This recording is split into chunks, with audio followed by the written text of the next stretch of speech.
Բարև ձեզ հարգելի դիտողներ, YouTube-ի անիմալիկ եթերում զրուցելու եմ Հանուն Հանրապետության կուսակցության փոխնախագահ քաղաքական հարցերով փորձագետ Ռուբեն Մեհրաբյանի հետ։ Ցանկության դեպքում կարող եք բաժանորդագրվել YouTube-ի անիմալիկին։ Բարև ձեզ, պարոն Մեհրաբյան։ Բարև ձեզ, պարոն Կիրակոսյան, շնորհակալ եմ հրավերի համար, ողջունում եմ ձեր հարգարժան լսարանին եւ այս անգամ նոր կարգավիճակով եմ հանդես գալիս, նաեւ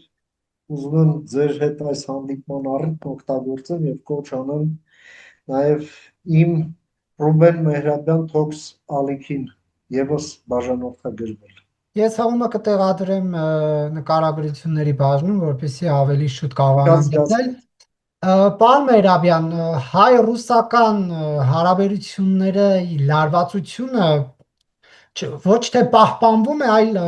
խորանում է տարբեր ուղություններով եւ հիմա երկաթուղու հետ կապված այս նոր խոսակցությունները ինչի մասին են ռուսական երկաթուղիներ ընկերության գործադիր տնօրենը RЖD-ի գլխավոր տնօրենը ասում է որ 400 միլիոն դոլար ներդրում են կարել եւ սպառնում են, զգուշացնում են, ասում են Հայաստանը եթե դադարեցնի Հարավկովկասյան երկաթուղու հետ պայմանագիրը, ապա պետք է վերադարձնի բոլոր այն ներդրումները, որոնք ռուսական ընկերություններն արել է 2008 թվականից մինչև 26 թվականը եւ ինչպես նշեցի, դա 400 միլիոն դոլար է։ Տեսեք, պարոն Կիրակոսյան, լարվածություն դա մթնոլորտն է, որ կարելի է նկարագրել, բայց քաղաքագիտորեն սա այլ կերպ ճգնաժամ,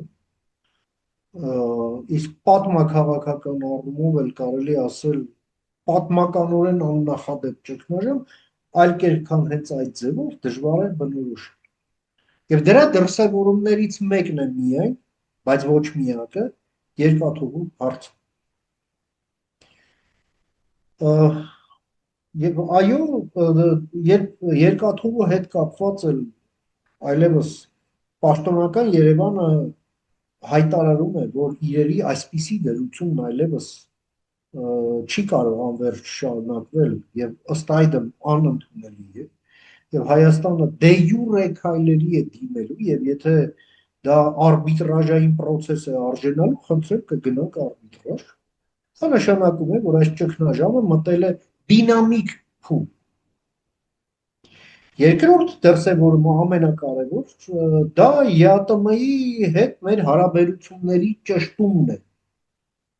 Հա, ի վերջո Հայաստանի վարչապետը հարց էր բարձրացրել եւ նաեւ իր մտադրության մասին հայտնել, որ այդ նույն հարցը տալու է նաև իր գործընկերներին ԵԱՏՄ շրջանակներում, հարցնելով ի վերջո այս ԵԱՏՄ-ն ողջ է թե մեռած։ Կարծում եմ արդեն կյանքը ցույց է տալիս, որ այդ հարցական նշանն այդ նախադասությունից եւ թեն պետք է հանել եւ ողջ բառն էլ հանել, որովհետեւ այո ԵԱՏՄ-ն մեռած է։ Բացատրենք թե ինչու։ Դա գալիս է նրանից, որ մենք տարիներ ի վեր ստորագրել ենք տարբեր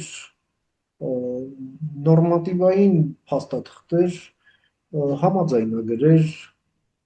կանոնադրություններ, չգիտեմ, ռեգլամենտներ եւ այլն եւ այդպես շարունակ ընդունել ենք իբր ստանդարտներ, բայց բարձրանում այդ ամենը կոպեկի արժեք չունի, երբ մի մոլագար առավոտ վեր եկել թարս ոտքից, ասում է, հա, այդ քո դեմքը իմ դուրը չի գալիս, փակեք։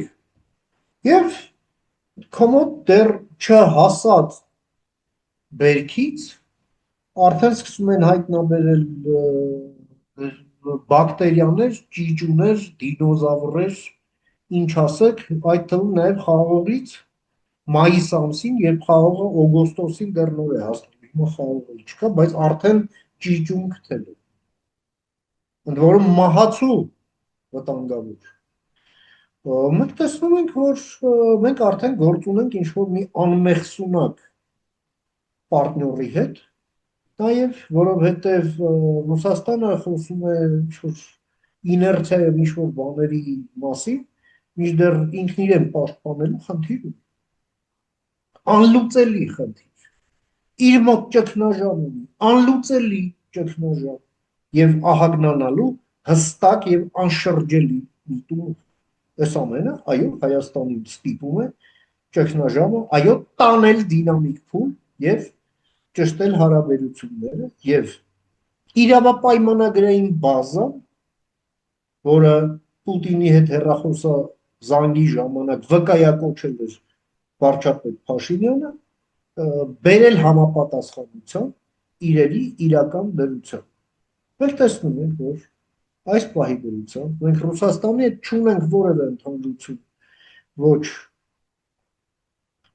շահերում,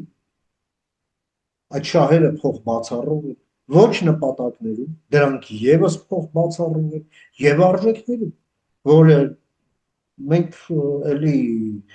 անհամատեղելի արժեքների կրողներ ենք։ Ռուսաստանը այն արժեքները, որը մենք պաշտոնապես համարում ենք բազային մեր պետության համար, Ռուսաստանը դա համարել է մի բան, որի դեմ պետք է պայքարել։ Հասկանում եք։ Ահա այս ամենը իր ամբողջության մեջ մեզ տանում է հենց այն քայլերի, որին Հայաստանը, գիտեք, մենք ուշացած է դիմում, բայց դիմում է։ Մենք ձեր, այդ թվում նաև ձեր եթերներում բազմիցս ենք խոսել այդ դանդաղկոտության, անհետևողականության մասին, կամ ինչ-որ իլյուզիաներով առաջնորդվելու, կամ փորձելու, ասենք, ինչ ասեմ, Պարոն Մերավյան, բայց զանգը օգուտ հետ չտվեց։ համոզելու։ Փաշինյանի զանգը օգուտ չտվեց, որովհետև այն, որ պետք է Չեր էլ տալու, Ինչպես։ չեր էլ տալու, որովհետև գիտեք ինչ, պետության ռազմավարական պատկերացումները եւ մտադրությունները հեռախոսազանգով չի փոխվում, էլի, ապրիորի։ Ես չեմ կարծում, որ Փաշինյանը չգիտեր դրա մասին եւ այդ զանգով մտադիր էր ինչ-որ կարծիք փոխելու։ Էլ եմ ասում, քանի որ ճգնաժամը մտել է դինամիկ փուլ, ապա այդ հեռախոսազանգը այդ դինամիկայի մի մասն է։ Այսինքն Փաշինյանը զգուշացնում է, որ ահա ես ձեզ հնարավորություն տվեցի, ձեզ ուղիղ այս բանն ասացի, դուք ասացիք ոչ, դե որ ոչ, ուրեմն ներողություն, դա արդեն ձեր խնդիրն է։ Եվ հիմա սա այս իրավիճակը ինչքան է պահպանվել, այսինքն ելքեր չկան։ Դուք ասում եք Ռուսաստանը ծանր ճգնաժամի մեջ է, բայց դա մեզ հիմա ընդհանրապես չի հետաքրքրում Ռուսաստանում ճգնաժամը, թե չէ, մեզ Հայաստանի ճգնաժամն է հետաքրքրում։ Հայաստանի գյուղերն է մնացել դաշտերում։ Հայաստանում չկա ճգնաժամ,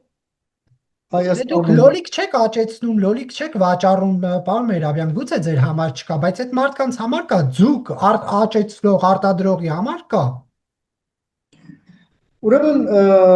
կրկնում, Հայաստանում, այդ թվում նաև աճացնողների համար չկա ճգնաժամ, կա հավելյալ աշխատանքային ֆրոնտ եւ այդ աշխատանքը պետք է արվի կառավարության հետ համատեղ։ Եթե արտադրանքը ինչ-որ ժամանակաշրջանում չի վաճառվի, պետությունը պարտավոր է կոմպենսացնել այդ վնասները։ Եվ այստեղ շատ կարևոր է պետություն, բիզնես, համագործակցությունը եւ նաեւ, այո, քաղաքացիներն էլ պետք է ըմբռնումով մոտենան այդ ամեն ինչի, որովհետեւ մենք չենք կարող պետությունը փոխել ոչ լոլիկի, ոչ էլ ձկան հետ։ Կամ պետության շահերը դնել նույն կշեռքի նժարի, այլ մյուս նժարի վրա, ասենք ձկան, լոլիկի կամ ծիրանի կամ մեկի մյուսի։ Բայց ես վստահ եմ, որ հաշված ամիսների ընթացքում այդ խնդիրը կլուծվի առանձին ապրանքատեսակների համար, որոշի համար կպահանջվի 1 տարի, իսկ ամբողջությամբ 2 տարի միանգամայն իրատեսական ժամկետ է, որպեսզի հայկական տնտեսությունը ադապտացվի այս նոր իրողություններին։ Տեղ կա կվերապրոֆիլավորվի, տեղ կա նոր շուկաներ կգտնի եւ կշարունակի նույն ուղղությամբ արտադրությունը եւ այդպես շարունակ։ Ի վերջո սա մի ճանապարհ է, որով անցել են բազմաթիվ արևելաեվրոպական երկրներ, որոնք հիմա դարձել են կենտրոնական Եվրոպա, բազմաթիվ հետխորհրդային երկրներ, որոնք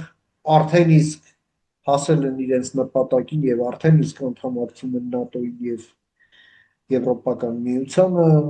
դա Բալթյան երկրներն են եւ հետխորհրդային երկրներ, ովքեր դեռ ճանապարհ եւ տարբեր հաջողություններով եւ անհաջողություններով է ուղեկցում իրենց ճանապարհը։ Դե հիմա դա այդպես է, մենք 200 տարի եղել ենք ռուսական տիրապետության ներքո, որպես իմպերիայի մարզ, որպես իբր միութենական պետություն, դե հետո էլ իբր անկախ, հիմա իսկական անկախությունը հենց այո, Հայաստանը պետք է սովորի ապրել առանց Ռուսաստանի։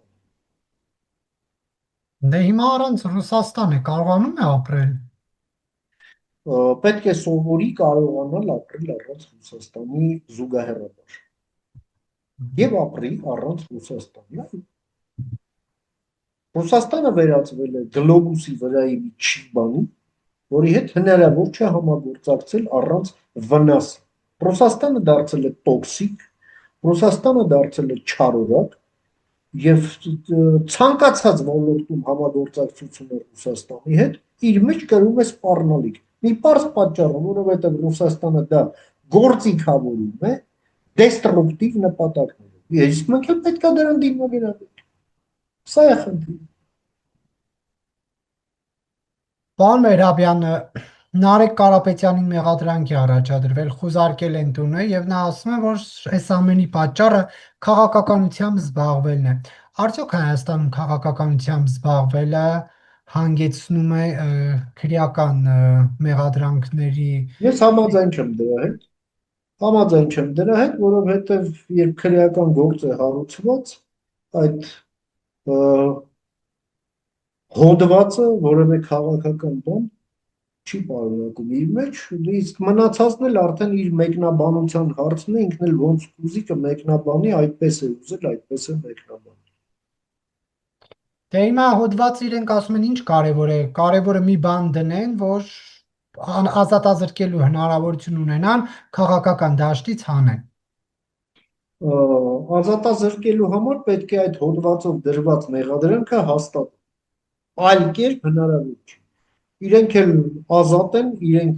իրենց պաշտպանել այդ մեղադրանքից։ Թող բարի լինեն պաշտպան։ Դուք Ավելացնելու բան չկա։ ամեն դեպքում քաղաքական չեք համարում, որ այն,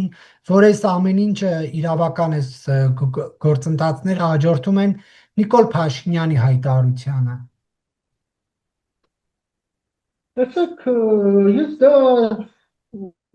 մի բան որ տեղի է ունենում մի բանից հետո, պարտադիր չի որ տեղի ունենա դրա հետևանքը, որովհետև այդ հանցակազմը,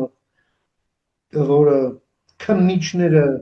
համարում են հիմք քրեական գործ հարուցելու համար, այնպես չի որ Փաշինյանի հայտարարությունից հետո դες հաշված ժամերի ընթացքում պատրաստեցին։ Այդ ամենը տևական ուրեմն օպերատիվ աշխատանքի արդյունք է եւ ինչ որ X պահի այո պետք է վերաճեր քրեական գործի, եթե կա դրա հիմքեր, եթե չլիներ Փաշինյանն ինչքան ուզում էր ասեր, քրեական գործ չէր ստացվում կամ ստացվելուց էլ ուղղակի դատարան չէր հասնում։ Քրեական գործը կարող է լինել միայն փաստահեն, հասկանում եք։ Պարոն Մերաբյան, կաթողիկոսին չեն հրավիրի վաղը կայանալիք ազգային ժողովի նիստին, Անդրանիկ գումարմանը, դուք սա ինչպես եք մեկնաբանում։ Ես սա դրական եմ մեկնաբանում, որովհետև կաթողիկոսը իր առաքելությունից վաղուց եւ անհամատեղելիորեն շեղվել է։ Նա մեր պետության շահերը արհամարհել, նա այլ պետության շահերը սպասարկում եւ դա սպասարկում է մեր պետության շահերի հաշվին։ Իսկ դա նշանակում է, որ նա անելիք չունի ազգային ժողով։ Հետևաբար ես դա համարում եմ օրինաչափական եւ նաեւ որպես քաղաքացի, այո, նայում եմ դրական, որովհետեւ երեսպաշտություն կլիներ նրա ազգային ժողով գալը, ինչ որ ելույթ ունենալը կամ ինչ որ բարի երթի մաղթանք։ Փոխարենը դատարանի արչև են կանգնելու Ինչպես կաթողիկոսը եւ 6 եպիսկոպոսներ, սա աննախադեպ է անկախության տարիներին նման բան առաջին անկախության տարիներից ի վեր նման բան առաջին անգամ է տեղի ունենում։ դե հայ առաքելական եկեղեցու պատմության մեջ մեկ ու մեջ բարեբախտաբար քիչ, բայց եղել են անձինք, ովքեր գլխավորել են մեր եկեղեցին, օծվել են որպես կաթողիկոս եւ շեղվել են իրենց առաքելությունից։ Դե հիմա մենք ապրում ենք ցավոք սրտի մի ժամանակաշրջանում, երբ հերթական դեպքն ենք տեսնում,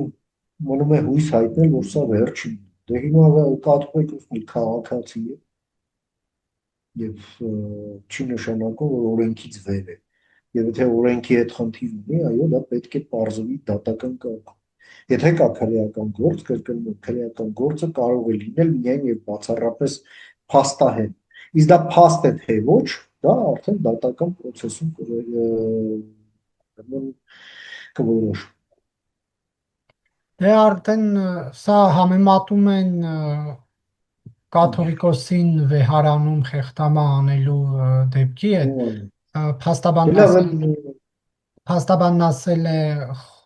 Խորեն Ամուրաբեկյանին ուղղակի խեղդամա են արել Խորհրդային Միության ժամանակ, փաստորեն սա երկրորդ դեպքն է, երբ ամենայն հայոց կաթողիկոսի նկատմամբ նման պետական մեծ մասշտաբի ճնշում է իրականացվում։ կաթողիկոսը ողջ է, ես իրեն երկար առողջություն եմ մաղթում եւ որևէ մեկը նրան խեղդամահ չի արել եւ իրավունք չունի խեղդամահ անել։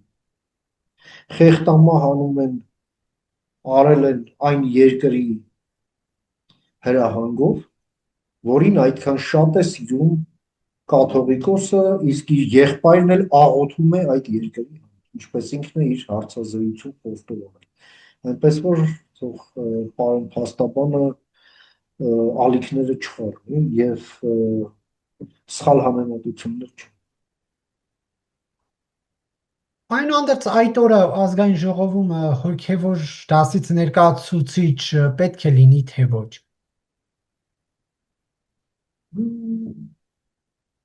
Հայաստանն աշխարհիկ պետություն է, բայց Հայաստանում էլ կան ավանդույթներ։ Դա ավանդույթ չի, դա Այո, սահմանադրական օրենք է։ ինչը։ Որ Սահմանադրական պետք է օրենքի պահանջ է կաթողիկոսի այնտեղ գտնվելը։ Դե դա երևի իրավաբաններին հարցնեք, թե դա ինչպես է կարգավորվում, բայց այստեղ անձի խնդիր կա, եւ էլ եմ ասում, Հայաստանի քաղաքացին չի հասկանա կաթողիկոսի հայտնվելը Հայաստանի ազգային ժողովում։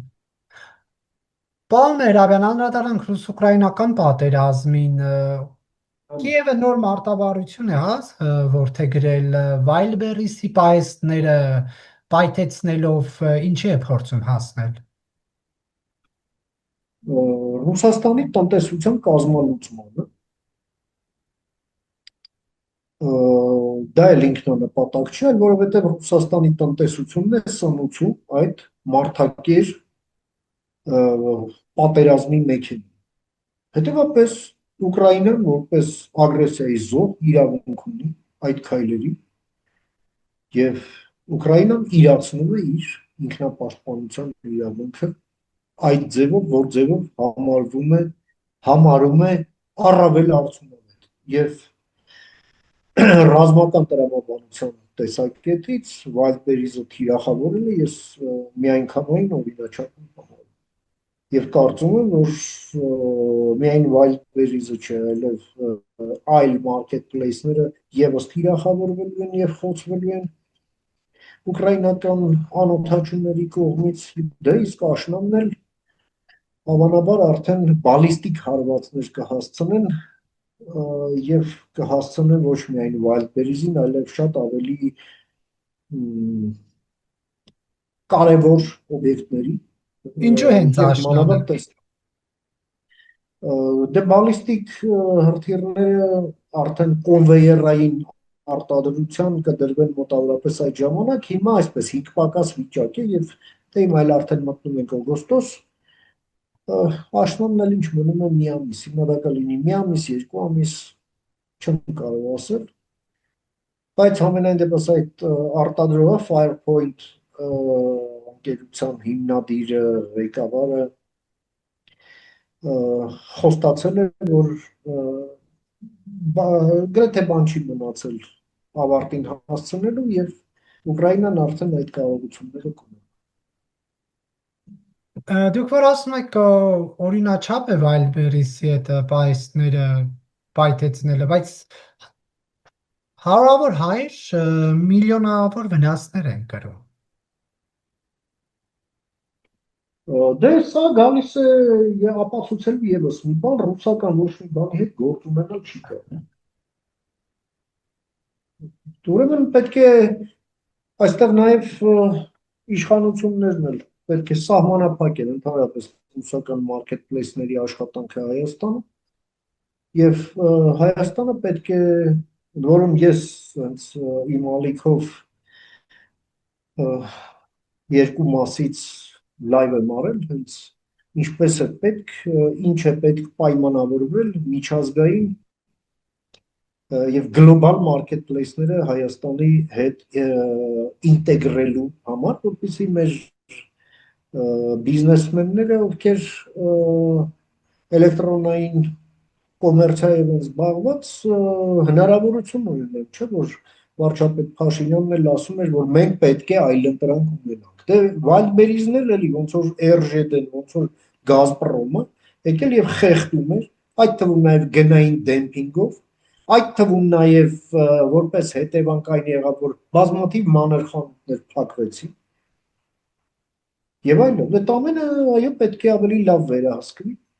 դեմպինգը թույլ չտալի, այդ տնտեսական մրցակցության այդ հանձնաժողովը պետք է նաև այդ ոլորտը վերցնի իր հսկողության տակ, հարկայինը պետք է վերցնի այդ հսկողության տակ, որովհետեւ այստեղ բազմաթիվ հարցեր կա եւ հաշվի առնելով էլ նաեւ այն, որ դա ըստ էության արդեն RЖD-ի նման սնանկությանը մոտ ընկերություն է դարձել, բացի դրանից էլ եմ ասում Ռուսաստանի հետ ռուսական սուբյեկտի հետ որևէ հարաբերություն, այո, շար է Wildberries-ն էլ այդ թվում եւ մանավանդ Պարոն Մերաբյան, մենք ավելի շատ չպետք է մտածենք, ավելի քիչ չպետք է մտածենք այն մասին, թե աշնանը ինչ տեղի կունենա Ռուսաստանի եւ Ուկրաինայի միջև եւ ավելի շատ մտածենք այն մասին, թե ձմռանը ինչ տեղի կունենա Հայաստանի հետ, երբ 27-ից արդեն գազային պայմանագրի ժամկետը լրանա 27 թվականի եւ մենք սկսենք գազի համար թանկ վճարել։ Տեսեք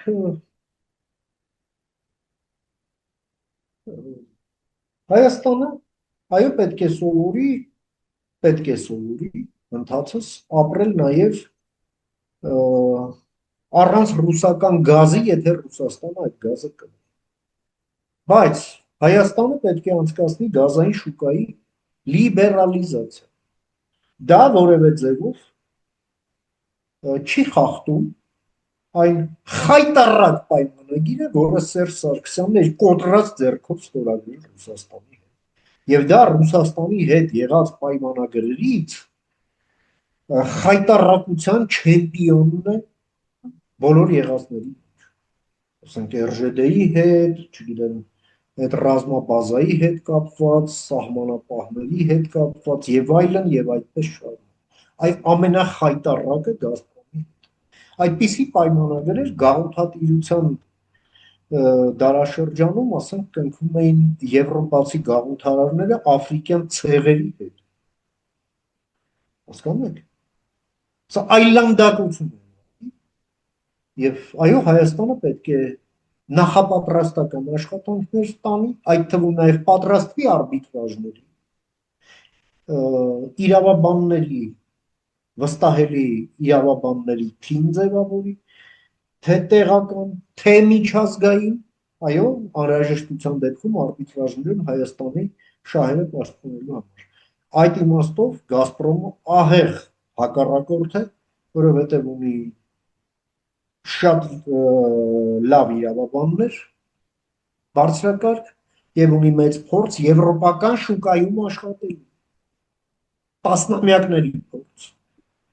որովհետև Գազպրոմի համար առաջնահերթ գործընկերը տասնամյակներով եղել է Եվրամիությունը,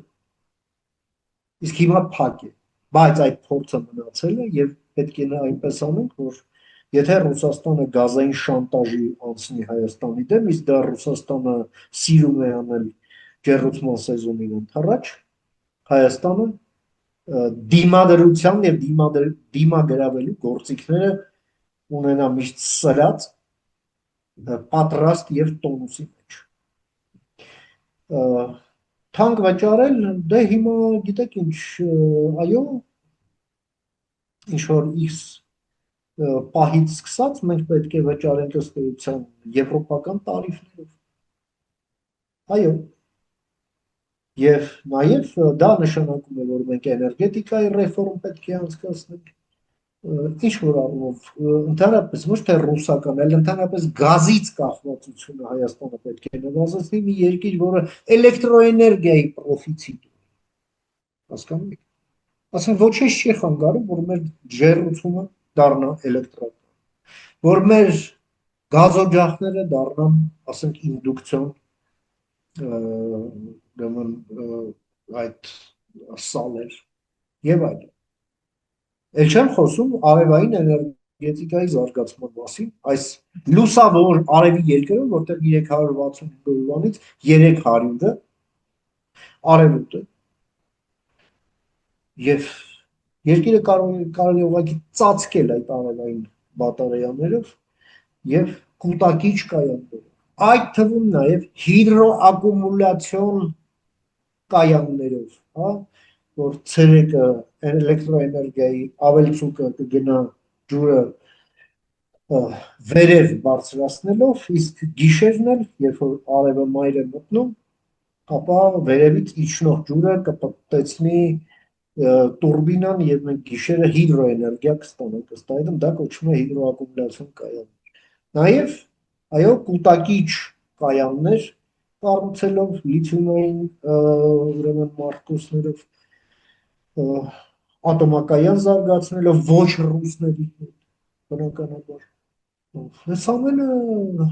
Հայաստանը տարածաշրջանում միակ էլեկտրոէներգիայի պրոֆիցիտով երկիր եւ չունի կապակցվածություն նույնիսկ հոսանքի։ Իրանի հետ երրորդ